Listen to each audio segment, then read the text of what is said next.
मित्रों, स्वागत है मेरे इस YouTube चैनल सशक्त वॉइस में। बंधुओं, दुनिया में असंभव कुछ भी नहीं है।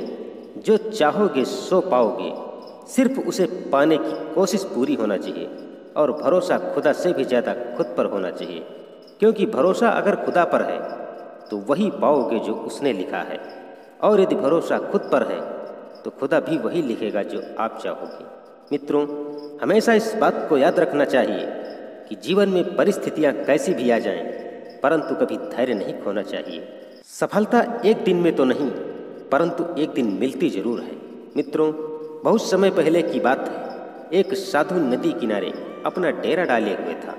वह वहां धुनी रमाकर भगवान का भजन कीर्तन किया करता था और बीच बीच में चिल्लाया करता था, जो चाहोगे सो पाओगे। उस रास्ते से गुजरने वाले लोग उसे पागल समझते थे। वे सब उसकी बात सुनकर उस पर हंसा करते थे। एक दिन एक बेरोजगार युवक उस रास्ते से गुजर रहा था। साधु की आवाज उसके कानों में भी पड़ी, जो चाहोगे सो पाओगे।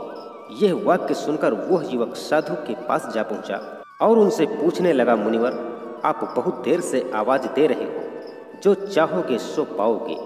मुनिवर, क्या आप सच में मुझे वो दे सकते हैं जो मैं पाना चाहता हूँ? जिस पर साधु बाबा ने कहा, हाँ बेटा, परंतु पहले तुम मुझे ये बताओ तो सही कि आखिर तुम पाना क्या चाहते हो। मुनिवर, मैं चाहता हूँ कि एक दिन मैं हीरे का बहुत बड़ा व्यापारी बनूं। क्या आप मेरी यह इच्छा पूरी कर सकते हैं? साधु बाबा ने कहा, बिल्कुल पूरी कर सकता हूँ बेटा, परंतु ध्यान रहे, आप कुछ भी कर सकते हो, परंतु सब कुछ नहीं। लो, मैं तुम्हें एक हीरा और एक मोती देता हूँ, उससे तुम जितने चाहो हीरे मोती बना सकते हो। साधु बाबा की बात सुनकर युवक की आंखों में आशा की ज्योति चमक उठी। वो मन ही मन बहुत खुश हो गया। फिर साधु बाबा ने उसे अपने दोनों हाथ आगे बढ़ाने को कहा, जिस पर युवक ने अपने दोनों हाथ साधु बाबा के सामने रख दिए। साधु बाबा ने उसकी एक हथेली में अपना हाथ रखा और कहा, बेटा, ये इस दुनिया का सबसे अनमोल हीरा है। इसे समय कहते हैं। इसे जोर से अपनी मुट्ठी में जकड़ लो। इसके द्वारा तुम जितने चाहो उतने हीरे बना सकते हो। इसे कभी अपने हाथों से सिर्फ निकलने मत देना। फिर साधु ने अपना दूसरा हाथ युवक की हथेली पर रखते हुए कहा, बेटा, ये दुनिया का सबसे कीमती मोती है।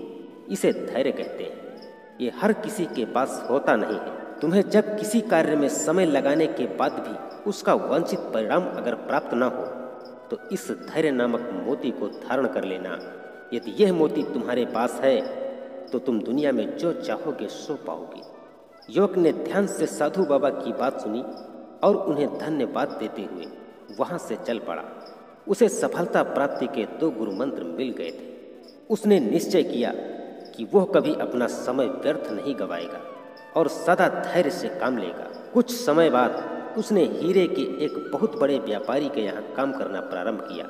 कुछ वर्षों तक वो दिल लगाकर व्यवसाय का हर काम सीखता रहा और एक दिन अपनी मेहनत और लगन से अपना सपना साकार करते हुए हीरे का एक बहुत बड़ा व्यापारी बन गया। मित्रों, लक्ष्य प्राप्ति के लिए सदैव समय और धैर्य नामक हीरे मोती अपने साथ रखें और अपना समय कभी व्यर्थ न जाने दें। कठिन से कठिन समय में भी धैर्य का दामन पकड़े रहना ही सफलता का मार्ग दर्शाता है। मित्रों, उम्मीद करता हूँ यह वीडियो आपको पसंद जरूर आई होगी। यदि वीडियो पसंद आई हो तो वीडियो को लाइक और चैनल को सब्सक्राइब जरूर कीजिएगा मेरे दोस्त। हालांकि इससे होता यही है कि हम लोगों का मनोबल और बढ़ जाता है। धन्यवाद।